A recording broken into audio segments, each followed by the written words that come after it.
Weathering the Storm in Ersama by Harsh is the lesson from your book Moments.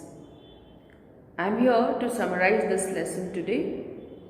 First of all, you should have little knowledge about the author.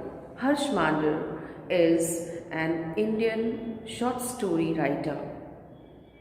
He often voiced for the underprivileged. He worked as an IAS officer in Chhattisgarh and Madhya Pradesh for 2 decades. He worked for the underprivileged.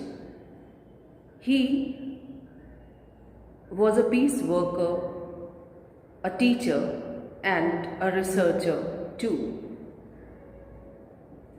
This story tells us about the after effect of a catastrophe.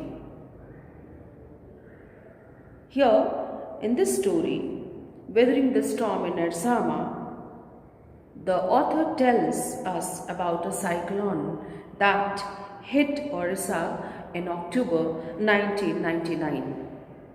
As a result, thousands of people were killed and hundreds of villages were devastated. Prashant, a young boy of 19, faced this natural calamity courageously.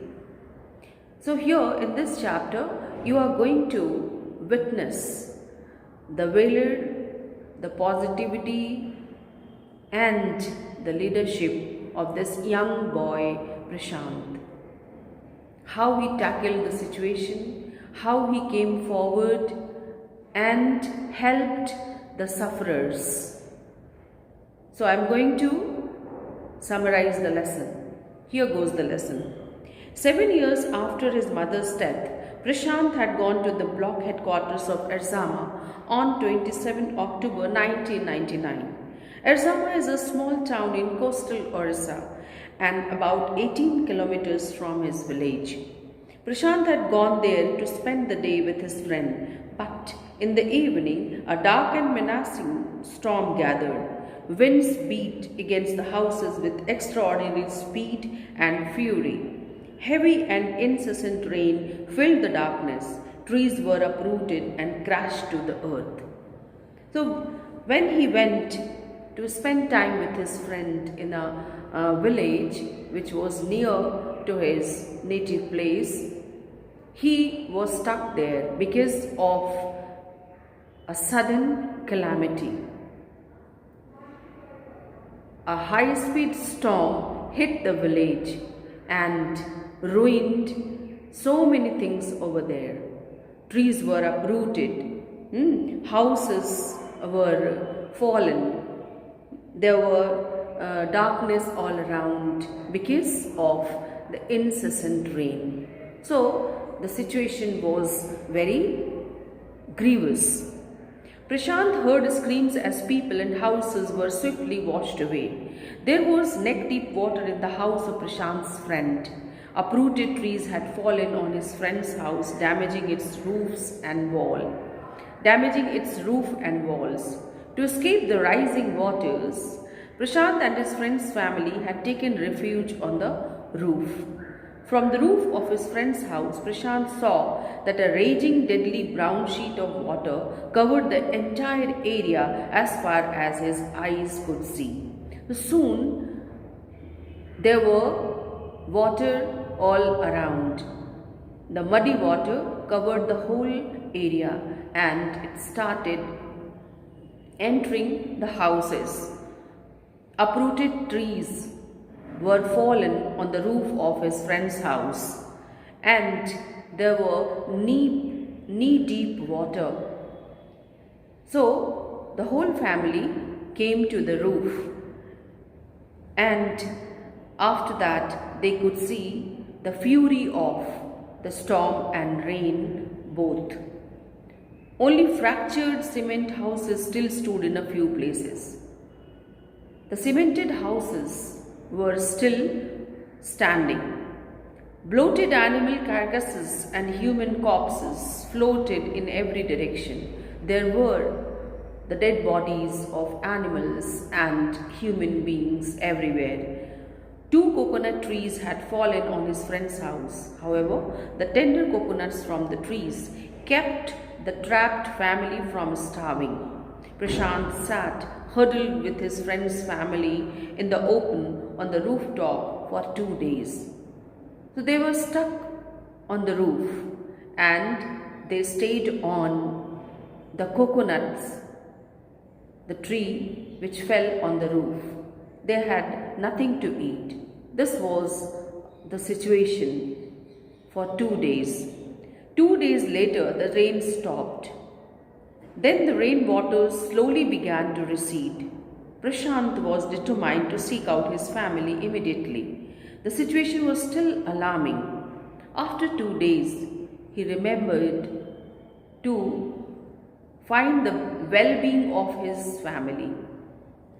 So, what he did, he decided to go back to his village. He started his 18-kilometer long journey back to his home and took a long sturdy stick to help him find his way. He started moving towards his village with the help of a stick so that he could wade in the water. He waded through the water and reached his village.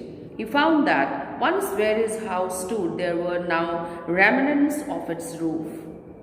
As soon as he reached the place, he found the remaining parts of the roof of his house only. Because the situation was very alarming, he decided to go to the Red Cross shelter to look for his family. He did not find his family, so he thought that might be his family took shelter in the Red Cross Society. Okay, so he went over there. Reaching the shelter, Prashant was relieved to find that all of his family members had survived. This was something very glad to find the whole family together in the Red Cross shelter. Prashant found 2,500 people crowded in the shelter. The shelter was overcrowded with people. He learned that 86 lives were lost in the village and all the 96 houses had been washed away. 96 houses had been washed away and many people died also. So far, they had survived on green coconuts, but these were too few for all of them. There were scarcity of food. It was quite natural. It happens when there is a natural calamity. Prashant took the lead and organized a group of youths and elders. So he worked as a leader. He came forward to help each and everyone in his village. They jointly pressurized the merchant to part with his rice. They succeeded and returned with food for the entire shelter. So after 4 days, the people were able to fill their bellies. They even cleaned the shelter and provided whatever medical aid was available to the people. So Prashant came forward along with some of the villagers and asked the merchant to part with the rice, and the rice was distributed among the sufferers so that they could have something to eat. They could they should not starve. After that, he, along with his team members, even cleaned the shelter because the shelter was overcrowded. So cleanliness and hygiene were the two things to be taken care of. Then Prashant and his group gathered empty utensils from the shelter. They collected all empty utensils. And you know what they did? Thereafter, they made the children lie on the sand with the utensils on their stomach. The message got through and the military helicopter airdropped food and basic needs regularly. So what he did, see the presence of mind of Prashant. He collected the empty utensils and then he guided the children to lie down, keeping the utensils on their stomach. That was the symbol for the planes which were dropping food and other necessary items to find which place it is very much required. Where is that place? They were able to locate the place to drop food. Prashant soon found that a large number of children had been orphaned, and this deadly storm, did not only affect did not only make people starve, make people to run for food, but also made many children orphaned. Many children lost their parents. He brought them together and put up a polythene sheet shelter for them. Women were requested to take care of them properly.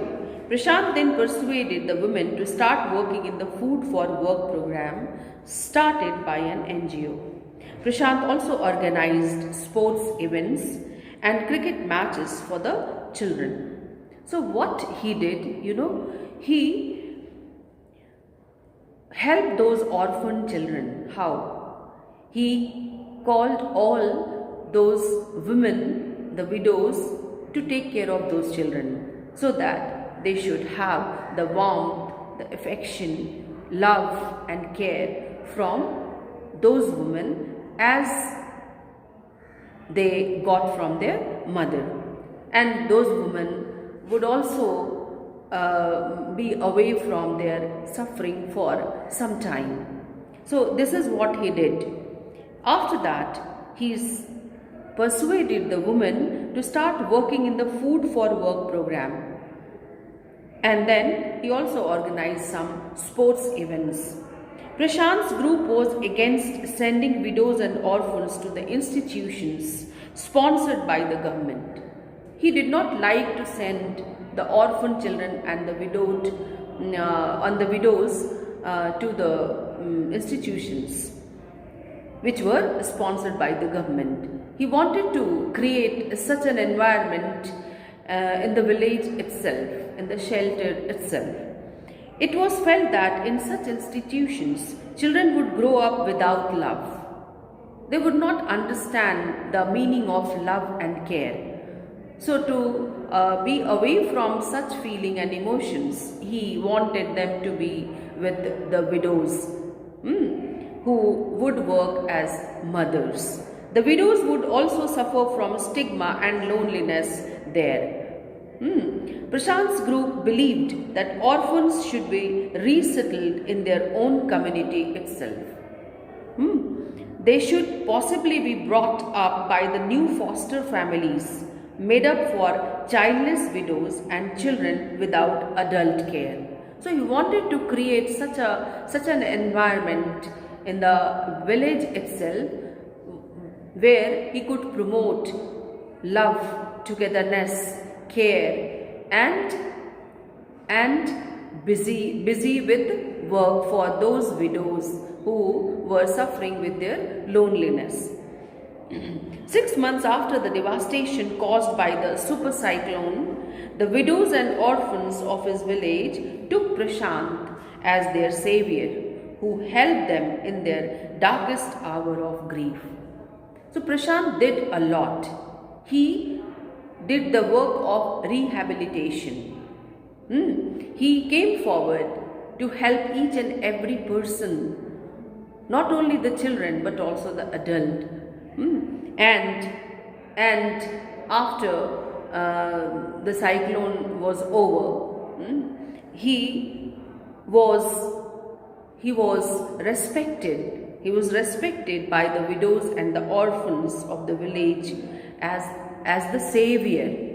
Means savior is the person who saved people, who rescued them from this terrible situation, from the traumatized situation. Because natural calamity does not only bring a destruction, but it also brings trauma. It also traumatizes people. So Here we find the presence of mind, the leadership quality, the positivity and the self-belief of Prashant, who was so young and simple to understand this. But he did all this work with all his might. Thank you. You will watch the next video as well.